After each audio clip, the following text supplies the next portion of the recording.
9 जनवरी 2025। मीठे बच्चे, तुम्हें विकर्मों की सजा से मुक्त होने का पुरुषार्थ करना है। इस अंतिम जन्म में सब हिसाब किताब चुकतो कर पावन बनना है। प्रश्न, धोखेबाज माया कौन सी प्रतिज्ञा तोड़वाने की कोशिश करती है? उत्तर, तुमने प्रतिज्ञा की है कोई भी देहधारी से हम दिल नहीं लगाएंगे। आत्मा कहती है हम एक बाप को ही याद करेंगे, अपनी देह को भी याद नहीं करेंगे। बाप देह सहित सबका संन्यास कराते हैं, परंतु माया यही प्रतिज्ञा तोड़वाती है। देह में लगाव हो जाता है। जो प्रतिज्ञा तोड़ते हैं उन्हें सजाएं भी बहुत खानी पड़ती हैं। गीत, तुम ही हो माता पिता तुम ही हो। ओम शांति। ऊंच ते ऊंच भगवान की महिमा भी की है और फिर ग्लानि भी की है। अब ऊंच ते ऊंच बाप खुद आकर परिचय देते हैं और फिर जब रावण राज्य शुरू होता है तो अपनी ऊंचाई दिखाते हैं। भक्ति मार्ग में भक्ति का ही राज्य है, इसलिए कहा जाता है रावण राज्य। वह राम राज्य, यह रावण राज्य। राम और रावण की ही भेंट की जाती है। बाकी वह राम तो त्रेता का राजा हुआ, उनके लिए नहीं कहा जाता। रावण है आधा कल्प का राजा। ऐसे नहीं कि राम आधा कल्प का राजा है, नहीं, यह डिटेल में समझने की बातें हैं। बाकी वह तो बिल्कुल सहज बात है समझने की। हम सब भाई भाई हैं, हम सबका वह बाप एक निराकार है। बाप को मालूम है इस समय हमारे सब बच्चे रावण की जेल में हैं। काम चिता पर बैठ सब काले हो गए हैं। यह बाप जानते हैं। आत्मा में ही सारी नॉलेज है ना। इसमें भी सबसे जास्ती महत्व देना होता है आत्मा और परमात्मा को जानने का। छोटी सी आत्मा में कितना पार्ट नूंधा हुआ है जो बजाती रहती है।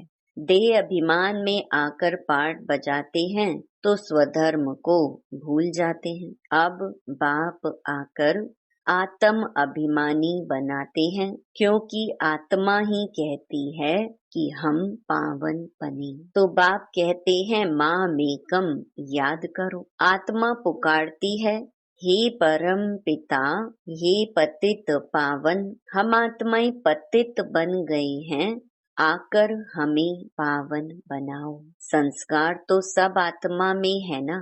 आत्मा साफ कहती है हम पतित बने हैं। पतित उनको कहा जाता है जो विकार में जाते हैं। पतित मनुष्य पावन निर्विकारी देवताओं के आगे जाकर मंदिर में उनकी महिमा गाते हैं। बाप समझाते हैं बच्चे तुम ही पूज्य देवता थे।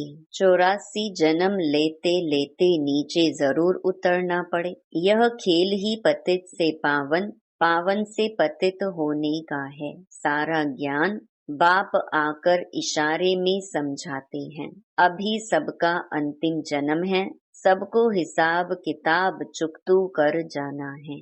बाबा साक्षात्कार कराते हैं पतित को अपने विकर्मों का दंड जरूर भोगना पड़ता है। पिछाड़ी का कोई जन्म देकर ही सजा देंगे। मनुष्य तन में ही सजा खाएंगे, इसलिए शरीर जरूर धारण करना पड़ता है। आत्मा फील करती है हम सजा भोग रहे हैं। जैसे काशी कलवट खाने समय दंड भोगते हैं। किए हुए पापों का साक्षात्कार होता है, तब तो कहते हैं क्षमा करो भगवान, हम फिर ऐसा नहीं करेंगे। यह सब साक्षात्कार में ही क्षमा मांगते हैं, फील करते हैं, दुख भोगते हैं। सबसे जास्ती महत्व है आत्मा और परमात्मा का। आत्मा ही 84 जन्मों का पार्ट बजाती है, तो आत्मा सबसे पावरफुल हुई ना। सारे ड्रामा में महत्व है आत्मा और परमात्मा का, जिसको और कोई भी नहीं जानते। एक भी मनुष्य नहीं जानता कि आत्मा क्या, परमात्मा क्या है। ड्रामा अनुसार यह भी होना है। तुम बच्चों को भी ज्ञान है कि यह कोई नई बात नहीं, कल्प पहले भी यह चला था। कहते भी हैं ज्ञान, भक्ति, वैराग्य, परंतु अर्थ नहीं समझते हैं। बाबा ने इन साधुओं आदि का संग बहुत किया हुआ है, सिर्फ नाम ले लेते हैं। अभी तुम बच्चे अच्छी रीति जानते हो कि हम पुरानी दुनिया से नई दुनिया में जाते हैं, तो पुरानी दुनिया से जरूर वैराग्य करना पड़े। इनसे क्या दिल लगानी है। तुमने प्रतिज्ञा की है कोई भी देहधारी से दिल नहीं लगाएंगे। आत्मा कहती है हम एक बाप को ही याद करेंगे, अपनी देह को भी याद नहीं करेंगे। बाप देह सहित सबका संन्यास कराते हैं, फिर औरों की देह से हम लगाव क्यों रखें। कोई से लगाव होगा तो उनकी याद आती रहेगी, फिर ईश्वर याद आ न सके। प्रतिज्ञा तोड़ते हैं तो सजा भी बहुत खानी पड़ती है, पद भी भ्रष्ट हो जाता है। इसीलिए जितना हो सके बाप को ही याद करना है। माया तो बड़ी धोखेबाज है, कोई भी हालत में माया से अपने को बचाना है। देह अभिमान की बहुत कड़ी बीमारी है।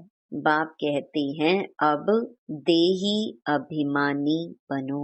बाप को याद करो तो देह अभिमान की बीमारी छूट जाए। सारा दिन देह अभिमान में रहते हैं, बाप को याद बड़ा मुश्किल करते हैं। बाबा ने समझाया है हथ काटे दिल यार दे। जैसे आशिक माशूक धंधा आदि करते भी अपने माशूक को ही याद करते रहते। अब तुम आत्माओं को परमात्मा से प्रीत रखनी है तो उनको ही याद करना चाहिए ना।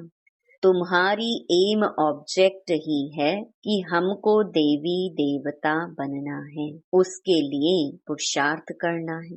माया धोखा तो जरूर देगी, अपने को उनसे छुड़ाना है, नहीं तो फंस मरेंगे, फिर ग्लानि भी होगी, नुकसान भी बहुत होगा। तुम बच्चे जानते हो कि हम आत्मा बिंदी है, हमारा बाप भी बीज रूप नॉलेजफुल है। यह बड़ी वंडरफुल बातें हैं। आत्मा क्या है, उसमें कैसे अविनाशी पार्ट भरा हुआ है, इन गुह्य बातों को अच्छे अच्छे बच्चे भी पूरी तरह नहीं समझते हैं। अपने को यथार्थ रीति आत्मा समझें और बाप को भी बिंदी मिसल समझ याद करें। वह ज्ञान का सागर है, बीज रूप है। ऐसा समझ बड़ा मुश्किल याद करते हैं। मोटे ख्यालात से नहीं, इसमें महीन बुद्धि से काम लेना होता है। हम आत्मा हैं, हमारा बाप आया हुआ है, वह बीज रूप नॉलेजफुल है, हमको नॉलेज सुना रहे हैं। धारणा भी मुझ छोटी सी आत्मा में होती है। ऐसे बहुत हैं जो मोटी रीति सिर्फ कह देते हैं आत्मा और परमात्मा, लेकिन यथार्थ रीति बुद्धि में आता नहीं है। ना से तो मोटी रीति याद करना भी ठीक है, परंतु वह यथार्थ याद जास्ती फलदायक है। वह इतना ऊंच पद पा नहीं सकेंगे, इसमें बड़ी मेहनत है। मैं आत्मा छोटी सी बिंदु हूँ, बाबा भी इतनी छोटी सी बिंदु है, उनमें सारा ज्ञान है। यह भी यहाँ तुम बैठे हो तो कुछ बुद्धि में आता है, लेकिन चलते फिरते वह चिंतन रहे सो नहीं, भूल जाते हैं। सारा दिन वही चिंतन रहे, यह है सच्ची सच्ची याद। कोई सच बताते नहीं है कि हम कैसे याद करते हैं। चार्ट भल भेजते हैं, परंतु यह नहीं लिखते कि ऐसे अपने को बिंदी समझ और बाप को भी बिंदी समझ याद करता हूँ। सच्चाई से पूरा लिखते नहीं हैं। भल बहुत अच्छी अच्छी मुरली चलाते हैं, परंतु योग बहुत कम है, देह अभिमान बहुत है। इस गुप्त बात को पूरा समझते नहीं, सिमरण नहीं करते हैं। याद से ही पावन बनना है। पहले तो कर्मातीत अवस्था चाहिए ना, वही ऊंच पद पा सकेंगे। बाकी मुरली बजाने वाले तो ढेर हैं, लेकिन बाबा जानते हैं योग में रह नहीं सकते। विश्व का मालिक बनना कोई मासी का घर थोड़े ही है। वह अल्पकाल के मर्तबे पाने के लिए भी कितना पढ़ते हैं। सोर्स ऑफ इनकम अब हुई है। आगे थोड़े ही बैरिस्टर आदि इतना कमाते थे, अभी कितनी कमाई हो गई है। बच्चों को अपने कल्याण के लिए एक तो अपने को आत्मा समझ यथार्थ रीति बाप को याद करना है, और त्रिमूर्ति शिव का परिचय औरों को भी देना है। सिर्फ शिव कहने से समझेंगे नहीं, त्रिमूर्ति तो जरूर चाहिए। मुख्य है ही दो चित्र, त्रिमूर्ति और झाड़।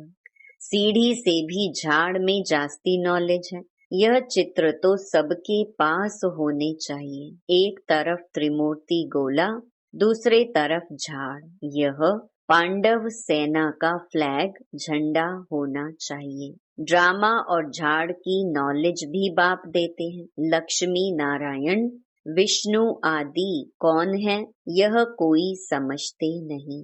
महालक्ष्मी की पूजा करते हैं, समझते हैं लक्ष्मी आएगी। अब लक्ष्मी को धन कहाँ से आएगा। 4 भुजा वाले 8 भुजा वाले कितने चित्र बना दिए हैं, समझते कुछ भी नहीं।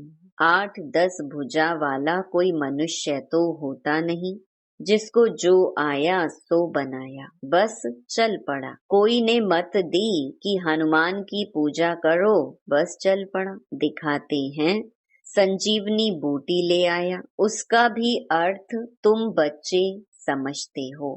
संजीवनी बूटी तो है मन मना भव। विचार किया जाता है जब तक ब्राह्मण ना बने, बाप का परिचय ना मिले, तब तक वर्थ नॉट अ पेनी है। मर्तबे का मनुष्यों को कितना अभिमान है, उन्हों को तो समझाने में बड़ी मुश्किलात है। राजाई स्थापन करने में कितनी मेहनत लगती है। वह है बाहुबल, यह है योग बल। यह बातें शास्त्रों में तो है नहीं। वास्तव में तुम कोई शास्त्र आदि रेफर नहीं कर सकते हो। अगर तुमको कहते हैं तुम शास्त्रों को मानते हो, बोलो हाँ, यह तो सब भक्ति मार्ग के हैं। अभी हम ज्ञान मार्ग पर चल रहे हैं। ज्ञान देने वाला, ज्ञान का सागर एक ही बाप है। इनको रूहानी ज्ञान कहा जाता है। रूह बैठ रूहों को ज्ञान देते हैं, वह मनुष्य मनुष्य को देते हैं।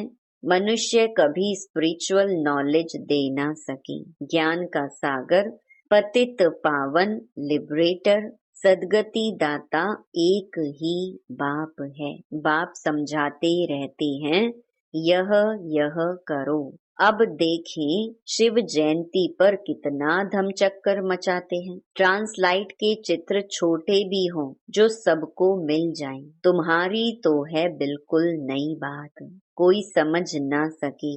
खूब अखबारों में डालना चाहिए, आवाज करना चाहिए। सेंटर्स खोलने वाले भी ऐसे चाहिए। अभी तुम बच्चों को ही इतना नशा नहीं चढ़ा हुआ है, नंबरवार पुरुषार्थ अनुसार समझाते हैं। इतने ढेर ब्रह्मा कुमार कुमारियां हैं। अच्छा, ब्रह्मा का नाम निकाल कोई का भी नाम डालो, राधे कृष्ण का नाम डालो। अच्छा, फिर ब्रह्मा कुमार कुमारियां कहाँ से आएंगे। कोई तो ब्रह्मा चाहिए ना, जो मुख वंशावली बी के हो। बच्चे आगे चलकर बहुत समझेंगे। खर्चा तो करना ही पड़ता है। चित्र तो बड़े क्लियर हैं। लक्ष्मी नारायण का चित्र बहुत अच्छा है। अच्छा, मीठे मीठे सिकिलधे सर्विसेबल आज्ञाकारी फरमान बरदार नंबरवार पुरुषार्थ अनुसार बच्चों प्रति माता पिता बाप दादा का याद प्यार और गुड मॉर्निंग। रूहानी बाप की रूहानी बच्चों को नमस्ते। धारणा के लिए मुख्य सार। पहला, कर्मातीत बनने के लिए बाप को महीन बुद्धि से पहचान कर यथार्थ याद करना है। पढ़ाई के साथ साथ योग पर पूरा अटेंशन देना है। दूसरा, स्वयं को माया के धोखे से बचाना है। कोई की भी देह में लगाव नहीं रखना है। सच्ची प्रीत एक बाप से रखनी है। देह अभिमान में नहीं आना है। वरदान, ब्रह्म मुहूर्त के समय वरदान लेने और दान देने वाले बाप समान वरदानी महादानी भव। ब्रह्म मुहूर्त के समय विशेष ब्रह्मलोक निवासी बाप ज्ञान सूर्य की लाइट और माइट की किरणें बच्चों को वरदान के रूप में देते हैं। साथ साथ ब्रह्मा बाप भाग्य विधाता के रूप में भाग्य रूपी अमृत बांटते हैं। सिर्फ बुद्धि रूपी कलश अमृत धारण करने योग्य हो। किसी भी प्रकार का विघ्न या रुकावट ना हो तो सारे दिन के लिए श्रेष्ठ स्थिति व कर्म का मुहूर्त निकाल सकते हो, क्योंकि अमृत वेले का वातावरण ही वृत्ति को बदलने वाला होता है। इसलिए उस समय वरदान लेते हुए दान दो, अर्थात वरदानी और महादानी बनो। स्लोगन, क्रोधी का काम है क्रोध करना और आपका काम है स्नेह देना। अपनी शक्तिशाली मनसा द्वारा सकाश देने की सेवा करो। अब स्व कल्याण का ऐसा श्रेष्ठ प्लान बनाओ जो विश्व सेवा में सकाश आपे ही मिलती रहे। अभी उमंग उत्साह से अपने मन में यह पक्का वायदा करो कि हम बाप समान बनकर ही दिखाएंगे। ब्रह्मा बाप का भी बच्चों से अति स्नेह है, इसलिए एक एक बच्चे को इमर्ज कर विशेष समान बनने की सकाश देते रहते हैं। अच्छा, ओम शांति।